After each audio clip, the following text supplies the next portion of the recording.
Si vous nous rejoignez là tout de suite en direct sur YouTube, déjà bienvenue, vous êtes bien aux 10 ans du réseau Écotoxicomique et vous pouvez partager vos commentaires, vos réactions directement sur le chat du live, je le disais tout à l'heure, n'hésitez pas. On est également en compagnie avec Clé de 12 que vous pouvez réapplaudir, hein, vraiment c'est quelqu'un qui va nous accompagner toute la journée.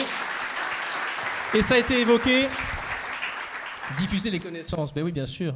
C'est important. On va parler tout de suite de l'extension du réseau à l'international, puisque ça a été évoqué par Stéphane à l'instant. Depuis sa création, il y a 10 ans, le réseau Écotoxicomique n'a cessé de renforcer sa dimension internationale. Alors pourquoi, comment et quelles seront les prochaines étapes de ce développement à partir de l'expérience concrète de plusieurs membres du réseau et en profitant du regard de notre grand témoin qui met...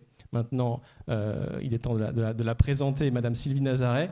Eh bien, retour sur l'extension du réseau Écotoxicomique à l'international. Et donc, pour en parler, il y a Fabrice Martin-Laurent, Abdoulasmi Anano, je veux bien Stéphane que vous reveniez, et Sylvie Nazaret qui nous rejoint, qui est là. Et on vous remercie beaucoup, Madame, d'être avec nous pour discuter d'international. Installez-vous comme si vous étiez chez vous.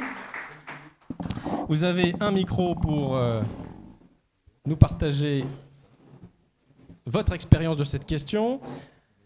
Et j'aimerais me tourner, on va discuter, le temps file malheureusement ou heureusement, il est déjà 10h48, on va quand même prendre le temps.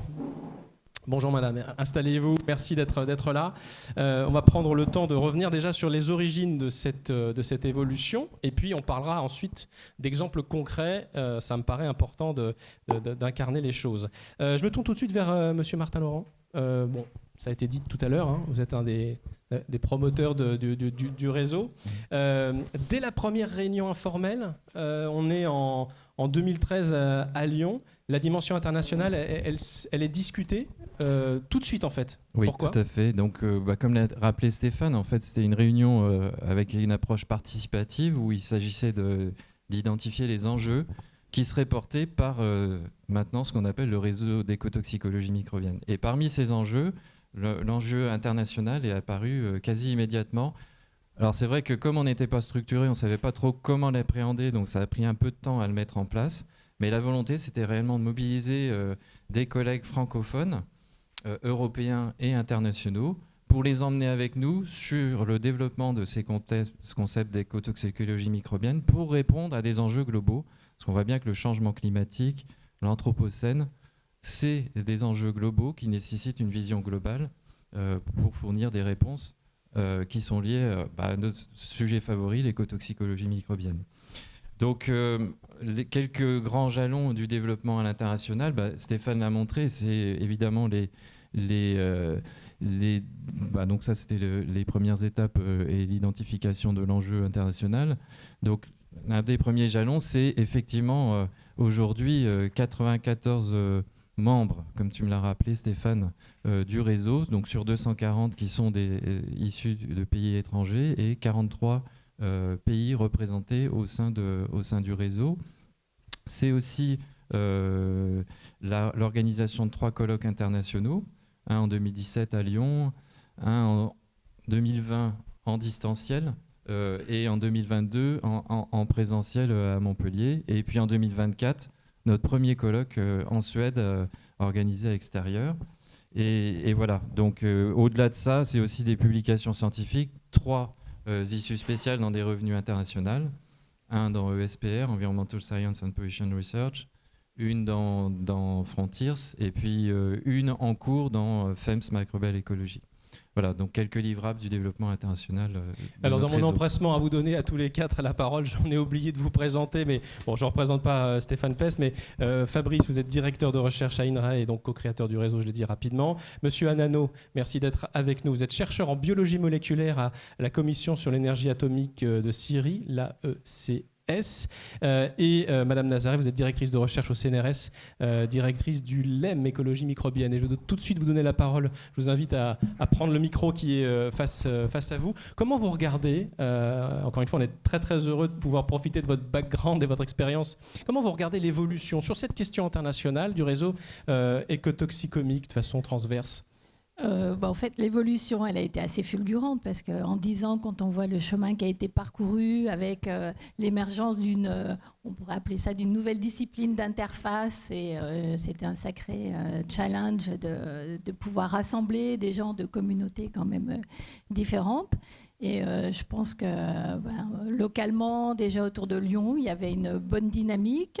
Le laboratoire d'écologie microbienne, au travers de quelques personnes qui étaient impliquées dans ces thématiques, ont adhéré.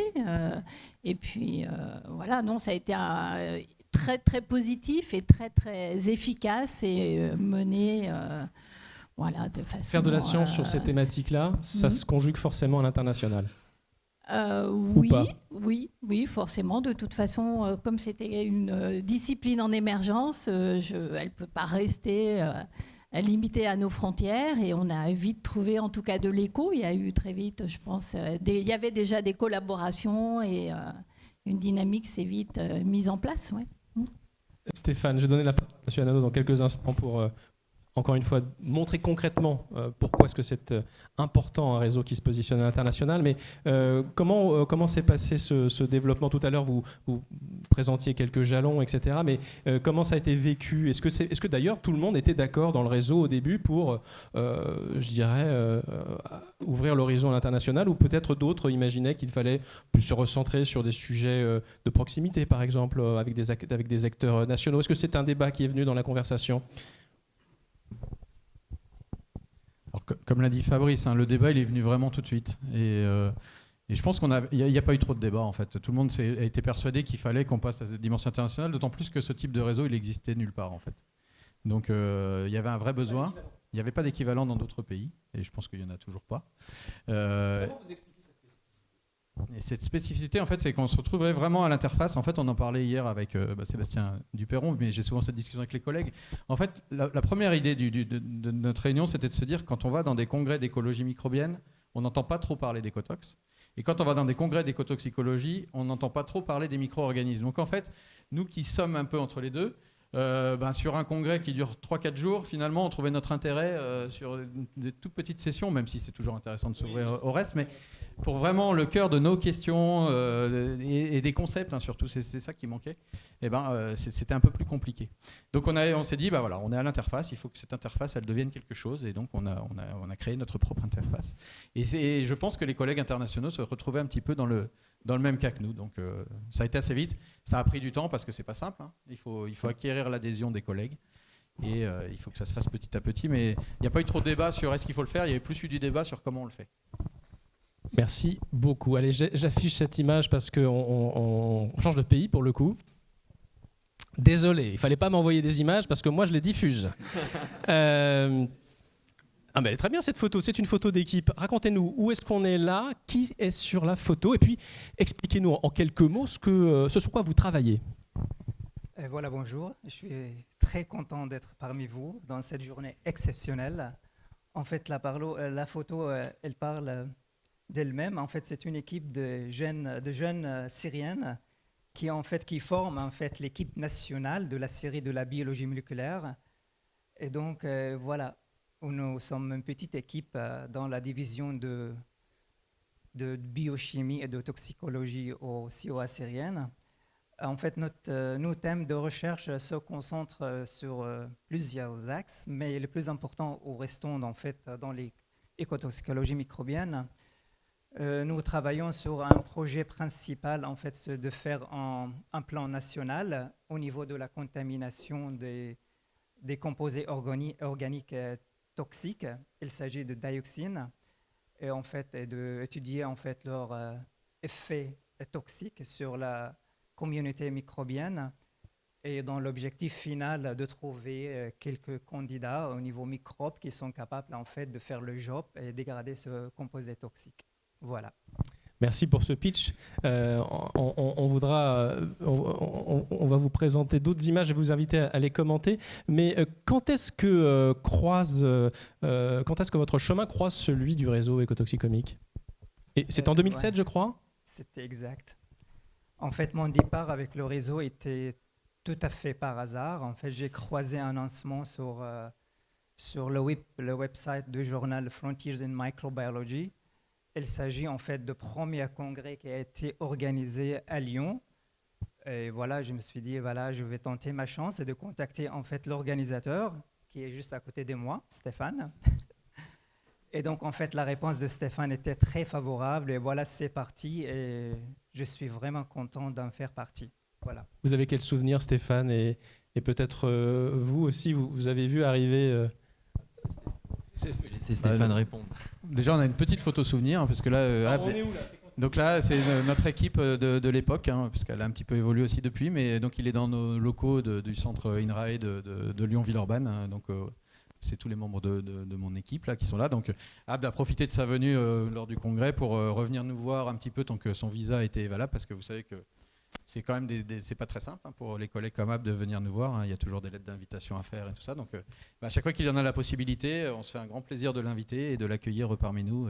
Et en plus, Abd, il a des choses à partager et moi je suis épaté par sa capacité à publier dans des très bonnes revues des articles de très grande qualité quand on connaît les difficultés avec lesquelles ils doivent effectuer leurs recherches. Non. Sur la... Il a tout dit. Ah, mais vous auriez pu avoir peut-être une anecdote, j'en sais rien, quelque chose. Ça viendra peut-être. Toujours avec vous, monsieur Annano. En quoi c'est concrètement utile quand on est chercheur aujourd'hui, comme vous l'êtes en Syrie, d'être connecté à ce réseau écotoxicomique concrètement? Concrètement, en fait, je veux dire, l'importance de l'activité de réseau peut être résumée en fait dans quelques points. La première chose, en fait, elle m'a permis en fait d'avancer au niveau technique, au niveau expérimental dans nos recherches. Comment ça? Ça veut dire quoi? Ça veut dire c'est-à-dire de faire des visites au labo, qui m'a permis en fait d'avoir le financement, de réaliser certaines manips expérimentales dans nos recherches, donc pour faire avancer les choses plus rapidement. Et pour quelqu'un dans mes situations, c'est très important. Deuxièmement, en fait, ça m'a permis aussi de participer aux congrès internationaux et de communiquer, de montrer, de présenter nos résultats au niveau international, et c'est super important aussi. Et troisièmement, elle m'a permis en fait de faire connaissance avec des scientifiques formidables. Et finalement, le plus important aussi, c'est en fait de garder le contact avec la culture française en général et la culture française scientifique en particulier, et ça compte beaucoup pour moi. Voilà. On commande cette image? Merci. Oui. C'était quand? C'était où? C'était, je pense, vous êtes où sur la photo d'ailleurs? Je suis là-bas. Tout là-bas? Oui, ça change un petit peu. C'était en 2020. C'était en fait c'était à Paris. Et voilà. Et c'est des bons souvenirs, vous avez l'air d'avoir passé très bons souvenirs. C'était aussi, je pense, un mois de janvier. Côté de pilotage de l'Edoréseau. C'était plein de... Ouais. Ça fait des sacrées photos de famille quand même. C'est la première participation. Alors, où est Charlie? Non, pas du tout. Où est... je pense... Bon, le premier qui trouve, il a gagné... je sais pas quoi. Un goodies exocomique. On continue cette conversation si vous en êtes d'accord. Peut-être une petite réaction de Madame Nazaret quand vous entendez un témoignage comme ça. Qu'est-ce qui vous vient à l'esprit? Comment vous regardez ça? Oui, tout à fait. C'est une réussite, en tout cas, de montrer qu'on est capable d'être visible et de donner la chance à d'autres chercheurs, d'autres pays de nous rejoindre et de se sentir en fait proches avec les mêmes préoccupations scientifiques et de trouver un relais ici chez nous et de les aider. C'est un réseau, j'allais dire, c'est un réseau trait d'union, un petit peu, un réseau pont. On va parler d'un autre projet de recherche, c'est peut-être le vôtre. Stéphane, je vous donne la possibilité peut-être de dire encore une fois en quoi un réseau comme celui-ci compte sur le plan international. Vous avez eu un projet qui s'appelle Farm ERA.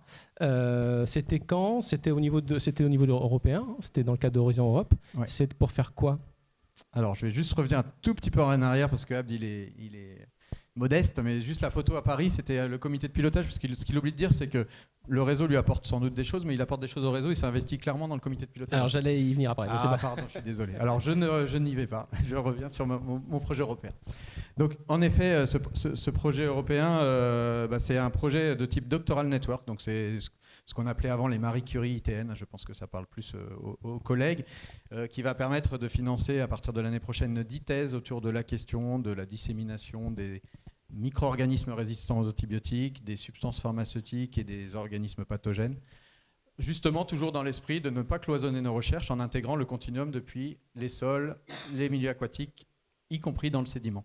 Donc ça, c'est un projet qui nous tenait à cœur. Alors c'est pareil, encore une fois, c'est moi qui ai le micro, mais ça aurait pu être Chloé Bonino qui pourrait être là, puisqu'en fait, ce montage de projet, on l'apportait tous les deux. Ça faisait 3 ans qu'on essayait, parce que vous savez que c'est très compétitif, ces projets-là, et que c'est pas toujours très facile à avoir. Et ce qui est très sûr, c'est que sans le réseau écotoxicomique, on ne serait pas lauréat en 2023 d'un projet de ce type. Alors en quoi vous a-t-il aidé ? Je pense à différents niveaux. Tout d'abord, pour avoir quelque part la légitimité de porter ce type de projet, puisqu'il faut quand même réussir à convaincre des partenaires européens de vous suivre dans ce genre de travaux. Souvent des partenaires qui sont plus expérimentés, peut-être même parfois meilleurs que nous sur certains sujets. Donc le fait d'être visible via ce réseau, ça permet aussi d'avoir une certaine légitimité auprès des collègues, d'identifier aussi les bons collègues pour répondre aux questions qu'on se pose, parce que le fait de se rencontrer régulièrement, d'échanger, ça nous permet en fait de bien identifier, de bien comprendre les spécificités de chacun, qu'est-ce que chacun est capable d'apporter en fait dans le consortium. Et puis on parle pas mal de l'humain depuis ce matin, mais l'humain c'est important. C'est toujours plus facile de faire une visioconférence avec quelqu'un qu'on a rencontré 3-4 fois en réel, que de prendre contact par mail en disant voilà, je monte un projet, on se connaît pas, mais peut-être qu'on pourrait bien s'entendre. En fait, une des réussites, et j'espère que ce sera une réussite du projet et qu'on pourra dire ça dans 4 ans, c'est que je pense qu'on est en plus en bonne compagnie dans ce projet. Tout le monde se connaît, tout le monde s'apprécie. Et je pense que dans un réseau comme ça, où les doctorants vont passer d'un laboratoire à un autre, où on va se rencontrer tous les 6 mois, c'est mieux quand même de bien s'entendre avec eux. Et ça, typiquement, si le réseau écotoxicomique n'existait pas, la plupart des gens qui sont dans ce projet-là, je n'aurais pas eu l'occasion, ou Chloé et moi, on n'aurait pas eu de les rencontrer avant, et ça aurait été beaucoup moins efficace. J'entendais M. Martin Laurent acquiescer. Tout à fait, c'est vrai que même la première réunion, Stéphane, on l'a fait en 2017 à l'occasion du projet de Lyon. À l'époque, on ne parlait pas encore exactement de ce projet-là, mais en tout cas, quasi tous les acteurs du projet étaient présents à cette réunion. Donc c'est tout à fait vrai. Et l'aspect humain aussi est très important, on le voit aujourd'hui, parce qu'il y a beaucoup de gens qui sont dans la salle qui étaient déjà là il y a 10 ans, et qui étaient même là avant, parce que si je reviens à l'origine du réseau même, c'est une table ronde qu'on avait organisée avec Christian dans le cadre du réseau Ecotox, où j'avais invité Stéphane. Donc c'était le sujet, c'était le continuum sol-eau, mais en fait on avait abouti à l'idée de l'écotox microbienne. Donc voilà, donc l'aspect humain est très important. Donc je pense que le réseau là, c'est ça en fait sa force. Merci. Madame Nazaret, sur la constitution des réseaux, l'importance de l'équipe avec un maillage assez élargi. Il y a le réseau, comment on fait pour engager un dialogue international par devant, au-delà des mers et des montagnes, pour trouver... Non mais c'est vrai, quand on a un réseau, quand on n'a pas de réseau, pour trouver la bonne personne, on aimerait avancer sur un sujet de science, on se doute que dans telle université, il y a des choses qui se font, mais concrètement, c'est quoi c'est du bouche à oreille, c'est des rencontres en congrès, c'est quoi votre astuce? Non. Je pense qu'il n'y a pas d'astuce particulière. C'est un ensemble de choses. Déjà, c'est la curiosité. Qui ont fait changer un cours de recherche. Il y en a forcément, oui, ou en tout cas dans la perception de ce qu'on peut faire. Peut-être, si je remonte très loin, quand j'ai démarré mes travaux de jeune chercheuse, où je démarrais justement une nouvelle thématique en lien avec l'impact des métaux sur les communautés. À l'époque, je ne savais pas que ça allait devenir de l'écotoxicologie microbienne. J'ai effectué un postdoc et où j'ai collaboré avec de purs toxicologues, écotoxicologues, et qui avaient une vision, leur vision très particulière de ce qu'était l'écotoxicologie, et qui n'intégraient pas forcément le micro-organisme comme une un organisme susceptible de subir les méfaits des impacts des chimiques, mais plutôt comme un outil, un indicateur. Et donc, c'est au travers d'échanges comme ça avec des personnes de disciplines différentes qu'on porte aussi un regard nouveau sur ce qu'on fait. Et voilà, donc, mais c'est des rencontres au cours de notre vie de scientifique, quoi, et voilà. Ouais. Juste une question qui me vient sur cette dimension de pluridisciplinarité appliquée au réseau. Peut-être que je me tourne vers tous les deux, vers tous les quatre même en fait. C'est une question, la pluridisciplinarité, qui sera abordée tout à l'heure au moment des enjeux émergents, mais on peut peut-être en dire un mot s'agissant de la constitution du réseau. Est-ce qu'au moment d'avancer, il y a eu des décisions à prendre sur le périmètre scientifique disciplinaire du réseau? Bien sûr, c'est un réseau pluridisciplinaire, mais est-ce qu'à un moment donné, vous vous êtes dit non, cette typologie de recherche, on va pas proposer de l'intégrer au réseau parce que c'est trop à l'écart? Est-ce que c'est là aussi des choses qui ont été discutées au début, et comment vous les avez résolues si c'était le cas?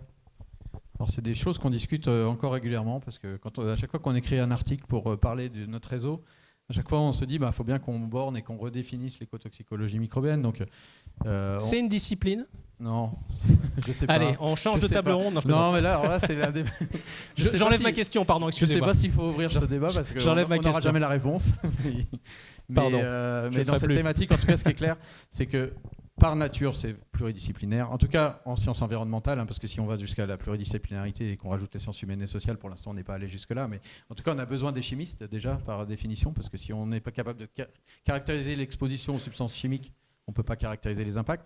Et après, par rapport au périmètre, est-ce qu'on s'intéresse simplement aux impacts des substances chimiques? Est-ce qu'on s'intéresse aussi aux impacts des substances toxiques qui sont d'origine biologique? On a eu le débat encore hier. Donc, on a tendance à dire oui, mais parfois, pour les articles, pour simplifier, on dit on va s'arrêter aux chimiques. Donc, en fait, les frontières peuvent être quand même mouvantes. On est sur quelque chose... On va revenir à la discipline, comme on n'est pas sur une discipline figée, on peut se permettre certains écarts. C'est une chance, une opportunité pour Mais le coup. dans tous les cas, on est forcément pluridisciplinaire. Et même au niveau des microbiologistes qui font de l'écotoxicologie, on va dire, on a des manières d'aborder les choses et on n'étudie pas les mêmes micro-organismes et tout ça. Donc on est presque déjà pluridisciplinaire, même dans notre manière de faire et d'aborder les questions. Aboulsamy Hanano, je reviens vers vous parce que tout à l'heure, Stéphane commençait à me spoiler ma question sur votre implication dans le réseau. Qu'est-ce que vous faites aujourd'hui? Qu'est-ce que vous y apportez en quelques mots? Déjà, vous êtes là. Pas grand-chose, finalement. Déjà, vous êtes là. En fait, oui, j'essaie en fait de faire mon possible, parce que des fois c'est pas évident déjà en fait d'être parmi vous tous les jours, mais bon, par communication, par d'autres façons de communication, on essaie en fait. C'est quoi les autres canaux de communication quand on est comme ça, d'ailleurs à distance? C'est les outils de visioconférence, bien sûr. Vous en avez peut-être d'autres. Je sais qu'à un moment donné, dans la communauté scientifique, pendant la pandémie, il y a eu des outils qui sont comme ça poussés, Discord chez les jeunes chercheurs ou d'autres. Est-ce que vous avez des outils privilégiés pour fluidifier ces échanges? Non. C'est des techniques, je veux dire, traditionnelles. Je ne sais pas. Il n'y a pas. Vous n'avez pas un outil particulier? Non. Ça dépend de ce présent, parce qu'en fait, c'est un peu, c'est pas, je veux dire, c'est pas facile de fixer une méthode de communiquer, parce qu'en fait, ça change en fonction de temps, en fonction de conditions, en fonction de plein de choses, quoi. Mais le plus important, en fait, d'essayer de garder, en fait, la force de continuer dans le réseau, parmi vous, et peut-être, pourquoi pas, transmettre en fait cette volontaire à mes étudiants, pourquoi pas, pour trouver des personnes qui ont la même volontaire de continuer, quoi. C'est tout. Dans quelques instants, mesdames et messieurs, je me tourne vers vous pour vous proposer de poser des questions, de partager vos réactions. On est entre nous. Bien sûr, j'ai d'autres questions à vous poser. Je ne les ai pas oubliées. Dans quelques instants. Donc voilà, commencez à y réfléchir si vous en êtes d'accord. Je me retourne tout de suite vers vous, monsieur Martin Laurent. Beaucoup de choses se sont faites, Madame Nazaré le rappelait en 10 ans. Est-ce que vous avez d'autres idées de choses qui pourraient être implémentées sur cette question de l'extension du réseau à l'international? Oui, alors comme l'a rappelé tout à l'heure Stéphane, le réseau français d'écotoxicologie microbienne s'est développé parce qu'on a eu le soutien Déjà parce qu'on a eu l'adhésion des scientifiques, et on a bien voulu adhérer à cette idée, et aussi le soutien de nos institutions, que ce soit IRSTEA, l'INRAE, le CNRS, et aussi quand on a organisé des événements de certaines sociétés savantes, voire de collectivités territoriales. Donc ça, je dirais, c'est la richesse de la France de ce point de vue, où il y a encore des postes de chercheurs permanents. Et quand on discute avec les collègues à l'étranger pour imaginer développer, on va dire, des réseaux cousins ou cousines dans différents pays, c'est difficile parce qu'il n'y a pas cette même continuité dans le monde de la recherche, avec beaucoup de scientifiques qui sont recrutés sur des postdocs ou sur des tenure track, donc ils sont là pendant un temps, qui pensent surtout à leur carrière parce qu'ils ne sont pas dans un job permanent, donc difficile d'imaginer développer des collaborations pérennes là-dessus. Donc l'approche qu'on a plutôt envisagée actuellement, c'est de rechercher en quelque sorte des ambassadeurs, sans les nommer, dans différents pays. Donc on en a un ici qui participe à la table ronde, et de développer avec eux des projets, et notamment continuer de développer les approches de valorisation de la recherche, que ce soit dans l'organisation des colloques internationaux ou avec les jeunes. Donc on n'a pas trop parlé, mais tout à l'heure, Ecotoximic Young Researcher, qui est très important. Donc ça, je pense qu'on va continuer à développer. Et donc l'idée de ces ambassadeurs, ça serait d'aller ensuite développer d'autres actions. Donc Stéphane a parlé de projets de recherche internationaux, donc on voit que ça peut fonctionner. Ensuite, pourquoi pas envisager la construction d'un ou deux laboratoires internationaux entre certains partenaires des membres du réseau, avec le soutien du réseau, envisager d'aller monter à la standardisation, notamment au niveau des agences internationales, pour transférer les connaissances qu'il y a dans le réseau qui ne sont pas encore transférées, donc que ça soit à l'ISO, à l'OCDE. Et puis, dernier élément, on pourrait aussi envisager d'aller se présenter pour conduire des expertises scientifiques dans différents registres auprès des agences européennes telles que l'EFSA ou l'ECA, pour pousser les problématiques qui sont traitées dans le réseau et qui sont éminemment d'actualité, notamment pour changer les réglementations en vigueur. Bon, moi, ce qui me concerne le plus, c'est les produits phyto, mais sur les produits phyto, la mise sur le marché, le suivi post-homologation, etc. etc. Pour pousser ça, il faut être en ordre de bataille, quoi. Merci Clé de 12 pour ce petit dessin. Je voudrais qu'on se tourne vers vous, mesdames et messieurs. Si vous avez des questions, ou voilà, je ne sais pas si sur le chat il y a des premiers retours, n'hésitez pas à partager une expérience. On me fait ça doit vouloir dire non, je pense, derrière. Merci beaucoup. Je me retourne juste vers vous, Stéphane, parce que je ne vous ai pas posé la question. On est parti sur un autre sujet, mais quel conseil vous donneriez à quelqu'un ou à une équipe qui veut porter un projet du même type que le vôtre, projet Horizon Europe, en ce qui concerne la façon dont on peut mobiliser le réseau? Est-ce qu'il y a une expérience que vous retirez de ça, des conseils pratiques, une façon de présenter un sujet, un workshop, comment vous y êtes pris, vous, concrètement? Vous avez décroché votre téléphone, tout simplement? Non, en fait, j'ai eu la chance, la France aussi a fait beaucoup d'efforts pour aider les chercheurs à monter des projets européens. Donc en fait, on peut obtenir des financements pour faire déjà du réseau avant de monter les projets européens. Donc ça, je pense que c'est très important, puisque la première année où on a déposé ce projet, on a organisé à Lyon une réunion, alors je ne sais plus si c'était 2 ou 3 jours, où on a fait venir en fait tous les chercheurs. Alors encore une fois, on les connaissait déjà, donc ça a sans doute simplifié. Mais dans tous les cas, je pense qu'à un moment, se mettre tous ensemble autour d'une table et prendre le temps de discuter, et aussi de discuter dans des moments informels, parce que je pense que c'est aussi important, c'est quand même un plus. Parce que finalement, à mon avis, des évaluateurs de projets, quand c'est un peu du bricolage où on agrège des compétences, mais sans mettre beaucoup de liens, je pense que la couture se voit peut-être. Donc je pense que voilà, il faut. Et puis non, le principal conseil, je pense, mais tout le monde en est conscient, c'est être patient, parce que ça marche rarement du premier coup, quoi. Donc voilà. Madame Nazaret, quelles recommandations vous pourriez partager pour que le réseau renforce son développement international? Est-ce que vous avez vu des bonnes idées ailleurs dont vous pourriez proposer que le réseau s'en inspire? Oxy, question difficile. Non, je crois que Le comité de pilotage a déjà eu beaucoup d'imagination. Je crois qu'ils ont déjà tout exploré. Je pense que de toute façon, ça repose sur ce que disait Stéphane, c'est des aventures humaines. Il faut que, s'il n'y a pas des accroches humaines, de toute façon, c'est un peu difficile de faire. On peut démarrer des choses, mais c'est dans la durée. Il faut que ça puisse s'installer dans la durée. Non, peut-être que maintenant... à l'international, peut-être faire plus de communication au niveau des communautés qui sont complémentaires. Tout à l'heure, Stéphane parlait on a besoin des chimistes, donc il faut communiquer auprès des autres disciplines.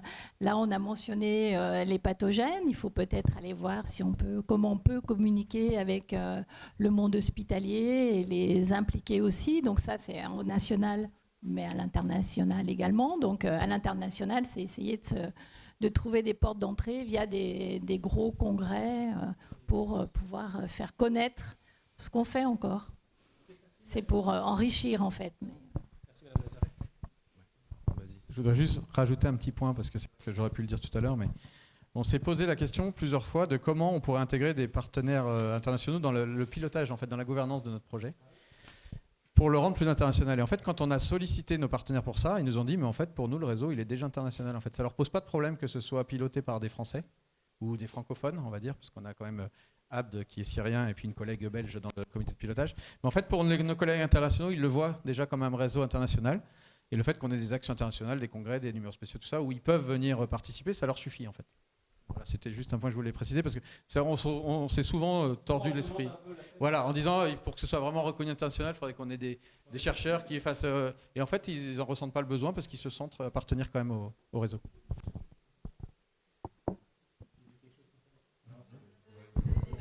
Ah, c'était le dessin. Ouf.